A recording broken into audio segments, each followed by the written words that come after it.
사실상 은 거의 의미가 없다고 보면 돼요. 이런 것도 하지 않고 창업을 하는 건 절대 금물이라는 걸 좀 말씀을 드리고 싶어요. 사실 이것 때문에 프랜차이즈는 다 사기꾼이다 라는 말이 나온 게 아닌가 하는 생각이 들 정도예요. 지켜지지 않으면 말짱 도루묵이 되는 게 지금 우리 대한민국 자영업의 현실이거든요.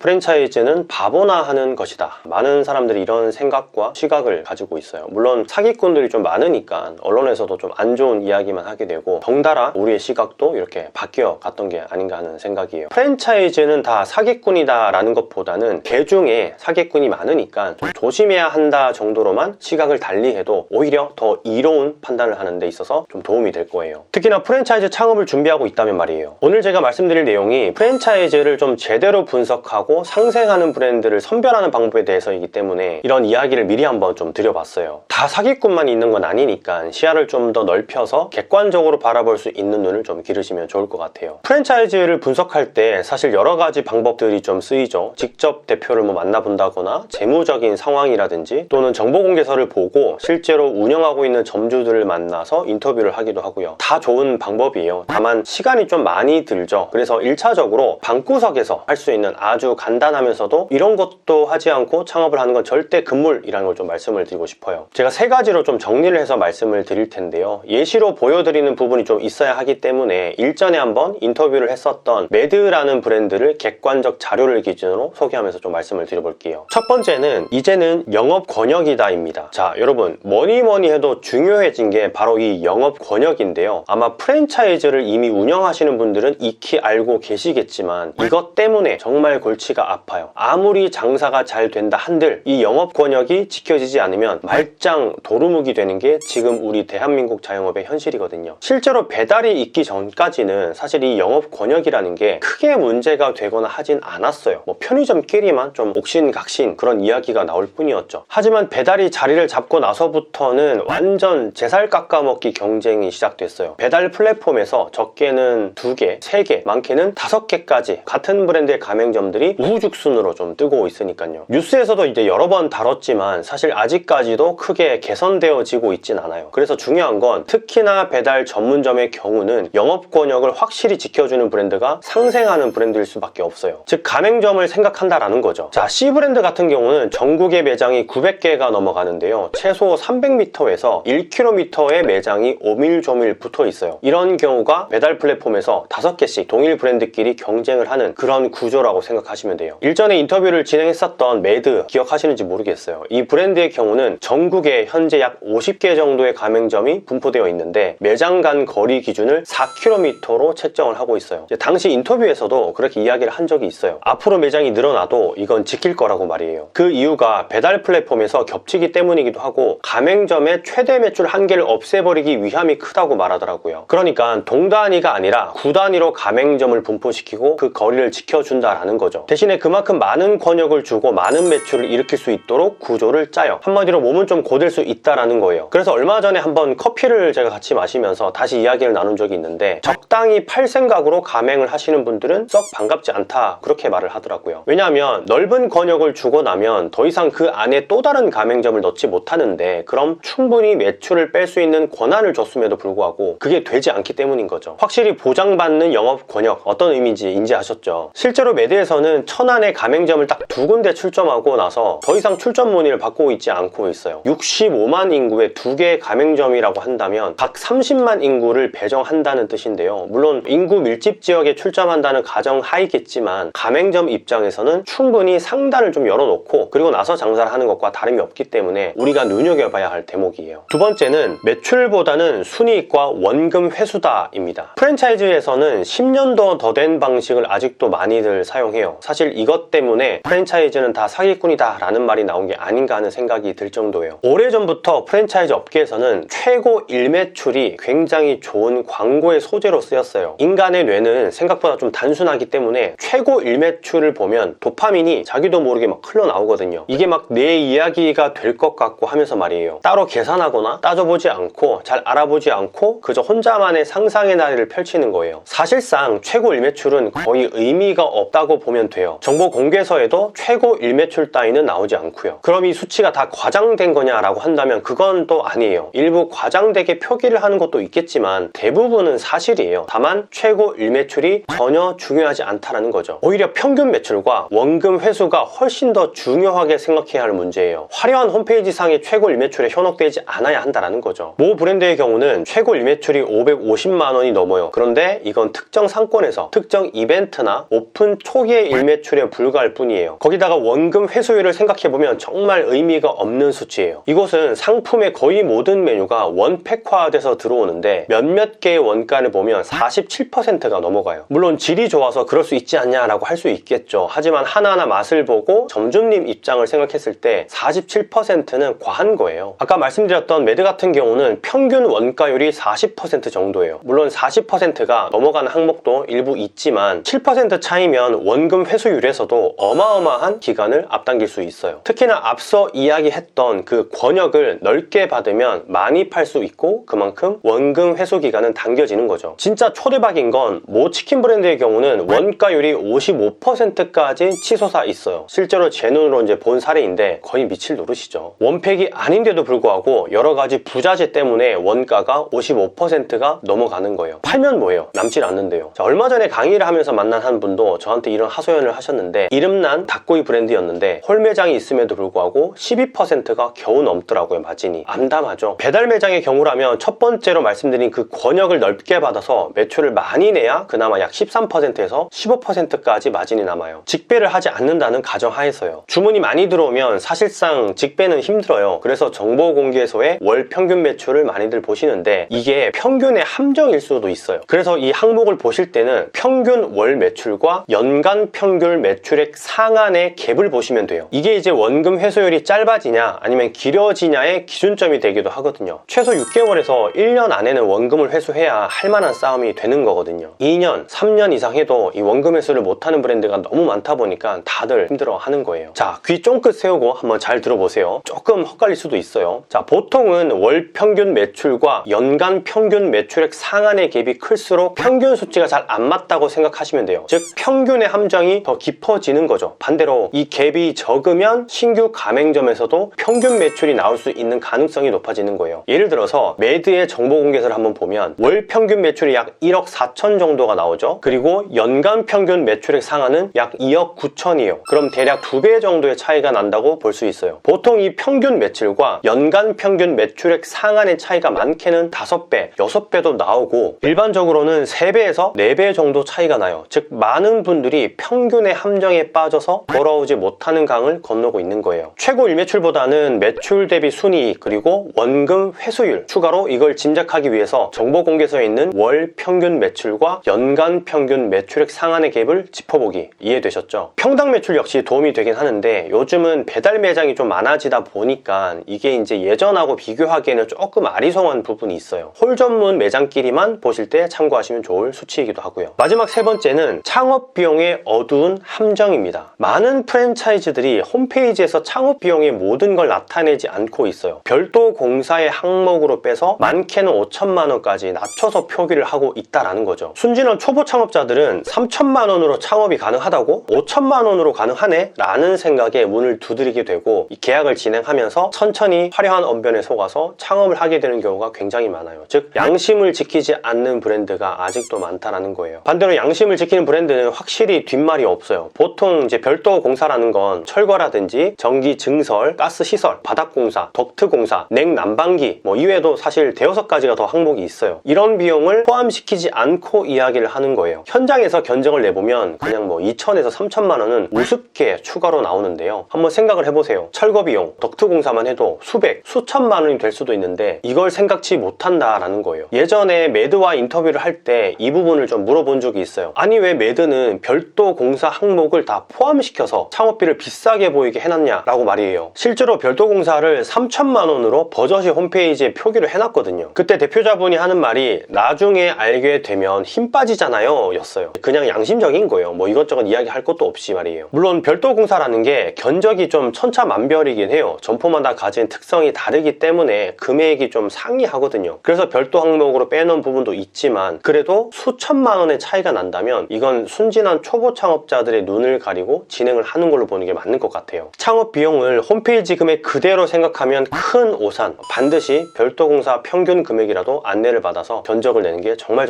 중요해요. 2022년 정보공개서 기준으로 각 프랜차이즈의 특징들을 요약 분석해보면 A사 찜닭이나 B사 덮밥의 경우 창업비도 좀 저렴하고 매출 규모가 좀 낮은 만큼 운영 난이도가 쉽기 때문에 창업 접근성이 쉬워요. 다만 큰 수익을 기대하기는 좀 힘들다는 단점이 있어요. 따라서 창업 자금과 경험이 부족한 초보 창업자이면서 적당한 직장인 월급 정도의 수익을 목표로 하는 분들에게는 좋은 선택일 수 있어요. C사나 D사 같은 대형 치킨 프랜차이즈의 경우는 브랜드 파워로 인해서 좀 일정 수준 이상의 매출이 보장된다는 장점이 있어요. 하지만 창업 비용이 워낙 많이 들기 때문에 원금 회수 기간 측면에서는 좀 오래 걸린다는 단점도 존재해요. 그래서 이제 창업 자금이 여유로운 분들 중에 중간 이상의 안정적인 수익을 목표로 하시는 분들에게는 좋은 선택이 될 수 있어요. 마지막으로 비교 설명을 드렸던 매드 같은 경우는 창업 비용은 중간이면서 평균 매출이 좀 높기 때문에 원금 회수 기간이 좀 짧아요. 때문에 이제 장기적인 수익 측면에서 좋다고 볼 수 있어요. 하지만 매출이 높은 만큼 운영 난이도가 높다는 단점도 있어요. 외식업 경험이 좀 많으신 분들 중에 큰 매출을 내서 좀 나는 제대로 해보고 싶다 하시는 분들이 도전해볼 만한 거예요. 노력만큼 보상을 받을 수 있으니까요. 이 정도만 좀 집중적으로 보셔도 어떻게 브랜드 본론을 키울지 잘 아실 수 있을 거예요. 이 부분은 제가 다음에 직접 매드 본사로 가서 현장 영상으로 한 번 더 소개를 시켜드릴게요. 표로만 보면 또 이해가 잘 안 될 수도 있거든요. 현실적이면서도 방 안에서 컴퓨터 하나로 쉽게 단 10분 만에 분석해 볼 수 있는 방법, 진짜 단 10분이면 충분하죠. 확실한 기준을 가지고 걸러내다 보면 상생하는 브랜드는 반드시 나오게 되어 있어요. 더 이상 속아서 창업하는 일이 없기를 바라면서 본프로에만 들어갈게요. 감사합니다. 많이 파세요.